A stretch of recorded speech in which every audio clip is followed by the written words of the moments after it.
ഗസയിൽ പട്ടിണി മരണം ഉണ്ടാകുകയാണ്. ഇപ്പം ഇത് ആദ്യത്തെ സംഭവമല്ല. ഇത് ആവർത്തിച്ചുകൊണ്ടേയിരിക്കുന്നു. അപ്പോൾ നമ്മൾ വിചാരിക്കുന്നത് ഇസ്രായേൽ എയ്ഡ് കൊടുക്കാത്തതുകൊണ്ടാണ്. ശരിക്കും ഇസ്രായേലിൻ്റെ കുഴപ്പമാണോ അതോ അമേരിക്കയുടെ ചില തന്ത്രമാണോ ഇതിൻ്റെ കാര്യം?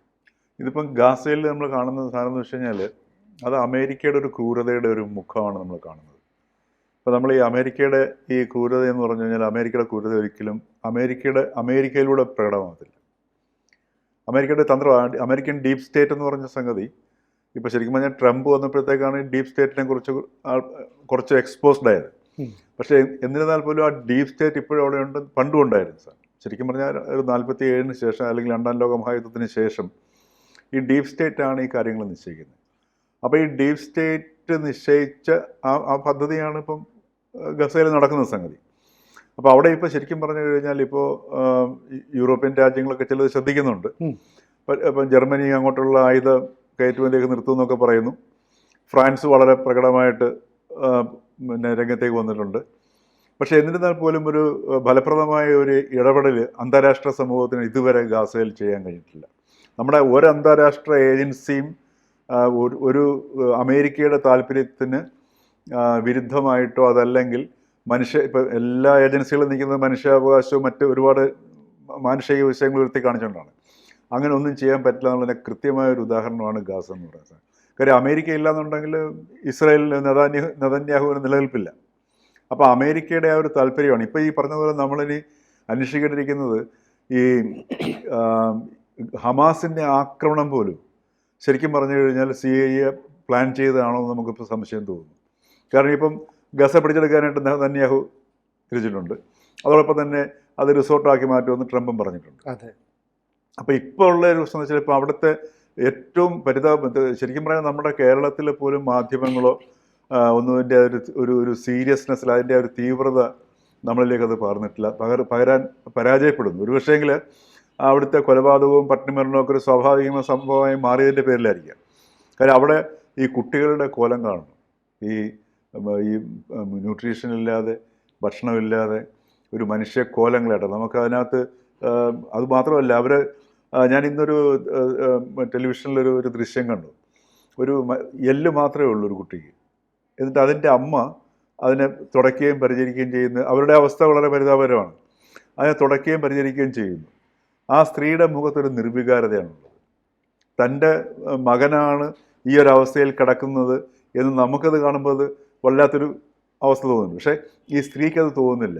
അപ്പം അത്ര ഒരു മരവിപ്പ് ആ ഒരു സമൂഹത്തിൽ വരികയും അതോടൊപ്പം തന്നെ ഈ 600 ട്രക്കിലുള്ള ഭക്ഷണങ്ങൾ എത്തിയാൽ മാത്രമേ ഇന്നിപ്പം ഗാസയിലുള്ള അവിടെ ഗാസ നിവാസികൾക്കുള്ള ഒരു നേരത്തെ ഭക്ഷണം കിട്ടുകയുള്ളൂ. പക്ഷേ ഇപ്പോൾ കഷ്ടിച്ചെത്തുന്നത് ഈ 50-നും 20-നും ഇടയ്ക്ക് ട്രക്കുകളിലുള്ള ഭക്ഷണം എത്തുന്നത്. ഇതുപോലും കൊള്ളയടിക്കപ്പെടുകയും ചെയ്യുന്നു. കാര്യം ഇല്ലാത്തവർക്ക് നിവൃത്തിയില്ല. അപ്പോൾ അതേപോലെ തന്നെ ഈ ഭക്ഷണത്തിന് വേണ്ടി ഇടികൂടുന്ന ജനങ്ങളുടെ നേർക്ക് ആണ് ഇസ്രായേൽ വെടിവെക്കുന്നത്. അത് വെടിവെക്കുന്നതെല്ലാം ഈ കുട്ടികളുടെയൊക്കെ തലയ്ക്കും അല്ലെങ്കിൽ നെഞ്ചിന് മുകളിലേക്കൊക്കെയാണ് ഈ വെടിവെപ്പ് ഉണ്ടാകുന്നത് ചെയ്യുന്നത്. അപ്പോൾ ഇത് ശരിക്കും പറഞ്ഞാൽ ഇപ്പോൾ അമേരിക്ക നടത്തുന്ന ഒരു കൂട്ടക്കൊലയായിട്ട് മാത്രമേ നമുക്കിതിനെ കാണാൻ കിട്ടത്തുള്ളൂ. കാര്യം അമേരിക്ക ഉദാഹരണത്തിന് ഇറാനുമായിട്ട് യുദ്ധം തുടങ്ങി. ആ യുദ്ധം ഒരു മൂർധന്യാവസ്ഥയിൽ അമേരിക്കയാണ് അവസാനം അവരുടെ ആണവ കേന്ദ്രങ്ങളിലേക്ക് ബോംബ് വർഷിക്കുകയും ഒക്കെ ചെയ്തത്. അപ്പോൾ ഇത് ശരിക്കും പറഞ്ഞാൽ ഇപ്പോൾ അമേരിക്ക നടത്തുന്ന ഒരു കൂട്ടക്കുരുതിയാണ്, ഒരു ഹോളോകോസ്റ്റാണ്. ശരിക്കും പറഞ്ഞാൽ നമ്മളിതിനെ ഹോളോകോസ്റ്റ് എന്ന് തന്നെയാണ് പറയേണ്ട സാധനം. കാര്യം നമ്മൾ മറ്റേത് രണ്ടാം ലോക മഹായുദ്ധത്തിന് ശേഷം അല്ലെങ്കിൽ അതിൻ്റെ ആ ഒരു നാസി ജർമ്മനിയുടെ പശ്ചാത്തലത്തിലാണ് നമ്മൾ എപ്പോഴും ഹോളോകോസ്റ്റ് എന്നുള്ള വാക്ക് തന്നെ ഉപയോഗിക്കുന്നത്. അപ്പോൾ അതേപോലെ ഒരു ഹോളോകോസ്റ്റാണ് ഇപ്പം ഗാസയിൽ നടക്കുന്നത്. അത് ശരിക്കും അത് മനസ്സിലാക്കേണ്ടത് ഈ ഹിറ്റ്ലർ ജൂതരെയാണ്, ഏതാണ്ട് 60 ലക്ഷം ജൂതരെയാണ് ചുട്ടുകൊന്നത്. പക്ഷേ ഇവിടെ ആ ജൂതർ തന്നെ സെയിം സിറ്റുവേഷനാണ്, അതിനേക്കാൾ ക്രൂരമായ. കാരണം ഹിറ്റ്ലർ പട്ടിണിക്കിട്ട് കൊന്നിട്ടില്ല. ഇപ്പോൾ ഗാസയിലെ കൊലപാതകം എന്ന് വെച്ചാൽ കൊച്ചു കുഞ്ഞുങ്ങളെ പോലും പട്ടിണിക്കിട്ടാണ് നെതന്യാഹു കൊല്ലുന്നത്. ഹിറ്റ്ലർ കുറേ വിനോദങ്ങൾ കൊലപാതകത്തിൽ സംഘടിപ്പിച്ചിട്ടുണ്ട്. ഈ പരീക്ഷിച്ച് നോക്കിയിട്ടുണ്ട്. ഇപ്പോൾ ഗ്യാസ് ചേമ്പറും അല്ലാതെയുള്ള ഒരുപാട് ക്രൂരതകൾ കാണിച്ചിട്ടുണ്ട്. പക്ഷേ പട്ടിണിക്കിട്ട് കൊന്നതായിട്ട് നമുക്ക് ഒരു വ്യക്തമായ ചരിത്ര തെളിവുകളോ അതല്ലെങ്കിൽ ഒന്നും കാണുന്നില്ല സാർ. ശരിക്കും ഈ പട്ടിണിക്കിട്ട് കൊല്ലുന്നതിന് അപ്പുറത്തേക്ക് ഇപ്പോൾ US-ൻ്റെ എയ്ഡ്, ഇസ്രായേൽ തന്നെ കൊടുക്കുന്ന എയ്ഡൊക്കെ ഉണ്ട്. ഈ എയ്ഡിനെ സത്യത്തിൽ അതിൻ്റെ ഡിസ്ട്രിബ്യൂഷൻ ഏറ്റെടുക്കുന്ന ഈ ഹമാസിൻ്റെ ഭീകരവാദ സംഘടനയുമായി ബന്ധപ്പെട്ട ആളുകളാണ്. അതുകൊണ്ടാണ് ഇസ്രായേൽ പറയുന്നത് ഇനി അത് വേണ്ട, ഞങ്ങളിത് ഗസ ഹ്യൂമാനിറ്റേറിയൻ ഫൗണ്ടേഷൻ എന്ന് പറഞ്ഞിട്ട് ഒരു മനുഷ്യാവകാശ സംഘടന രൂപീകരിക്കുന്നു. ആ മനുഷ്യാവകാശ സംഘടന വന്ന് ഇതിൻ്റെ ഡിസ്ട്രിബ്യൂഷൻ നടത്തുന്നു. അപ്പോഴാണ് ഈ പറയുന്ന ഹമാസിനോട് അനുകൂലിക്കുന്നവർ അവിടെ ഒരു കലാപം ഉണ്ടാക്കാൻ ശ്രമിക്കുന്നു. ഈ പറയുന്ന ഇസ്രായേലി ഡിഫൻസ് ഫോഴ്സ് അവരെ ആക്രമിക്കുകയൊക്കെ ചെയ്യുന്നു. അപ്പോൾ ശരിക്കും പറഞ്ഞാൽ അടങ്ങി ഒതുങ്ങി നിന്നാൽ പരസ്പരം അങ്ങോട്ടും ഇങ്ങോട്ടും സഹകരിച്ച് പോകാമായിരുന്നു. പക്ഷെ അങ്ങനെ പോകാൻ പറ്റാത്ത കുറേയധികം ആളുകളെ ഹമാസ് വാർത്തെടുത്ത് നിർത്തി. അവരല്ലേ ശരിക്കും ഈ പ്രശ്നം ഉണ്ടാക്കുന്നത്? തീർച്ചയായിട്ടും ഈ ഹമാസ് എന്നൊക്കെ പറഞ്ഞാൽ ഹമാസ് ഭീകര സംഘടനയാണല്ലോ. അതെ അല്ലേ? അതെ. അത് അതിനകത്ത് നമുക്കൊരു ഇതിൻ്റെ സംശയത്തിൻ്റെ ആവശ്യമില്ല. പക്ഷേ അവർ ഈ പറഞ്ഞ പോലെ ഗാസയുടെ ഭരണം ഏറ്റെടുക്കുകയും, ഇപ്പോൾ നമ്മൾ ഉദാഹരണത്തിന് ഇപ്പോൾ സിറിയയുടെ ഭരണം ഏറ്റെടുത്തിരിക്കുന്നത് കൊടും ഭീകരനാണ് അല്ലേ?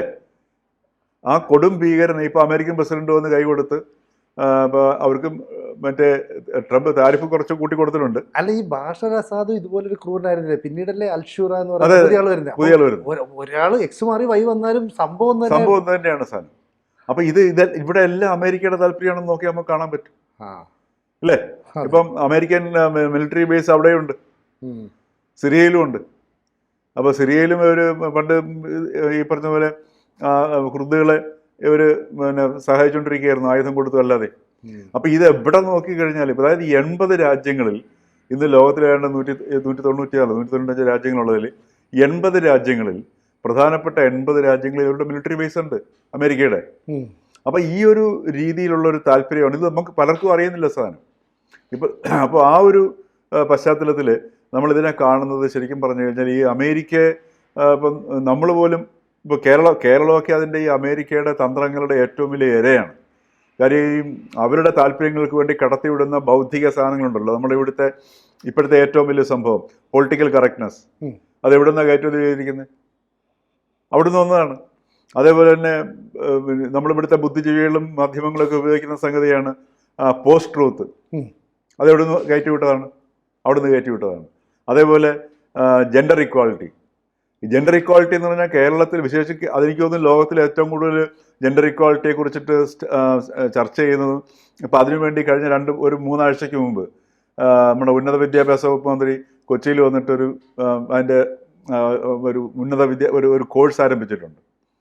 അപ്പോൾ ഇതൊക്കെയെന്ന് പറഞ്ഞാൽ ഇതിപ്പം കേട്ട് കഴിഞ്ഞാൽ വളരെ പുരോഗമനമാണ്, സ്ത്രീകൾക്കും പുരുഷനും സമത്വം. പക്ഷേ അതെന്തിനാന്ന് വെച്ച് കഴിഞ്ഞാൽ സ്ത്രീകളെ പരമാവധി ഇവരെ ചൂഷണം ചെയ്തതിനേക്കാൾ അപ്പുറത്തൊരു തലത്തിലേക്ക് ചൂഷണം കൊണ്ടുപോകാൻ വേണ്ടിയിട്ടാണ്. ഇതാണ് അമേരിക്കയുടെ തന്ത്രം എന്ന് പറയുന്നത്.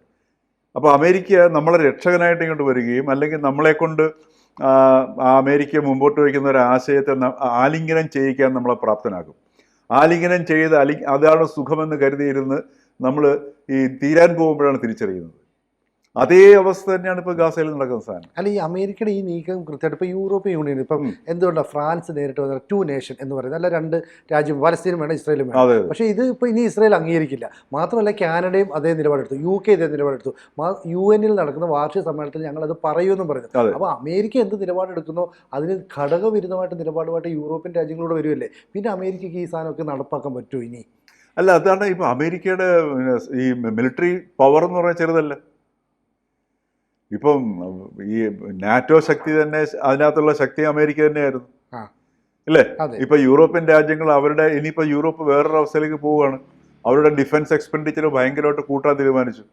$600 ബില്യൺ അവർ വരുന്ന 10 വർഷത്തിനേക്ക് ഇൻവെസ്റ്റ് ചെയ്യാൻ തീരുമാനിച്ചു. ഇത് അവരുടെ യൂറോപ്പിൻ്റെ ഓവറോൾ ഡെവലപ്മെന്റിനെ ബാധിക്കും. മാത്രമല്ല, ഈ സെക്കൻഡ് വേൾഡ് വാറിന് ശേഷം അമേരിക്ക മാത്രമേ ഈ രീതിയിലും ശാസ്ത്രവും എല്ലാത്തിനും ടെക്നോളജി എല്ലാം ഉപയോഗിച്ചിട്ട് ഇത്രയും കൂടുതൽ എക്സ്പാൻഡ് ചെയ്തിട്ടുള്ളൂ. യൂറോപ്പ് ആ ഒരു എക്സ്പാൻഷനിലേക്ക് പോയിട്ടില്ല, ഒരു രാജ്യം പോയിട്ടില്ല. മനസ്സിലായില്ലേ? അപ്പം അവരുടെ ഈ ഒരു വികസന തിയറി, ഇപ്പം നമ്മുടെ കേരളത്തിൽ എല്ലാ രാഷ്ട്രീയക്കാരും ഒരേ തിയറിയല്ലേ ഉപയോഗിക്കുന്നത്, വികസനം അല്ലേ?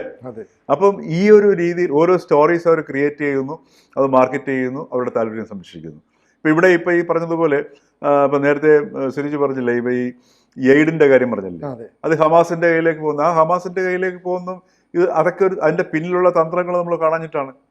ഇപ്പോൾ ഉദാഹരണത്തിന് മറ്റേ പേജർ ബോംബിങ്ങിൻ്റെ വന്നു. അപ്പോൾ അതിൻ്റെ പിന്നിലുള്ള ആസൂത്രണം നോക്കുക. അതായത് ബംഗ്ലാദേശിൽ നിന്ന് കയറ്റി അയക്കുന്ന അണ്ടർവെയർ, ആ അണ്ടർവെയർ അവർ ഓർഡർ കൊടുക്കുന്നു, ഇസ്രായേലിൽ ചെല്ലുന്നു, അല്ല മറ്റേ ഇവിടെ ഗാസയിൽ മറ്റേ ഈ ലെബനനിൽ ചെല്ലുന്നു, അവിടെ ചെല്ലും ഹമാസിൻ്റെ ആൾക്കാർ ഉപയോഗിക്കുന്നത് മനസ്സിലാക്കണം.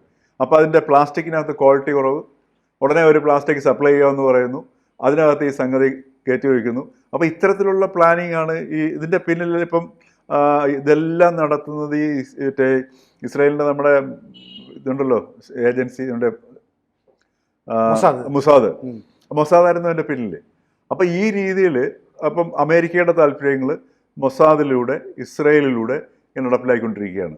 ഇനിയിപ്പം ഈ പറഞ്ഞതുപോലെ നേരിട്ട് ഫണ്ട് അല്ലെങ്കിൽ പിന്നെ ഈ എയ്ഡ് കൊടുക്കാമെന്നുള്ളതിൻ്റെ ലക്ഷ്യം എന്ന് വെച്ച് കഴിഞ്ഞാൽ സ്വാഭാവികമായിട്ട് ഫിസിക്കലായിട്ട് ഗാസയെ ഏറ്റെടുക്കുന്ന പ്രക്രിയയാണ് നെതന്യാഹു അതിലേക്ക് ഉദ്ദേശിക്കുന്ന സാധനം.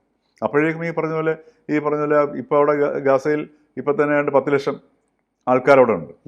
ആൾക്കാർ ആ 10 ലക്ഷത്തിന് അതിന് മുമ്പ് തന്നെ ഒന്നുകിൽ പട്ടിണി കിട്ടും അല്ലെങ്കിൽ വെടിവെച്ചും നെതന്യാഹു ഇല്ലാതാക്കും എന്നുള്ളതിൻ്റെ ഒരു രീതിയിലാണ് ഇപ്പോൾ കാര്യങ്ങൾ നീങ്ങിക്കൊണ്ടിരിക്കുന്നത്. ഇത് ശരിക്കും പറഞ്ഞാൽ ഇത് നമ്മുടെ 21-ാം നൂറ്റാണ്ടിൻ്റെ ഹോളോകോസ്റ്റായിട്ട് തന്നെ ഇതിനെ ചിത്രീകരിക്കേണ്ടതാണ്. കൂടുതൽ വാർത്തകളും വിശേഷങ്ങളും നിങ്ങളിലേക്ക് എത്താൻ ABC മലയാളം സബ്സ്ക്രൈബ് ചെയ്യുക, ബെൽ ബട്ടണും അമർത്തുക.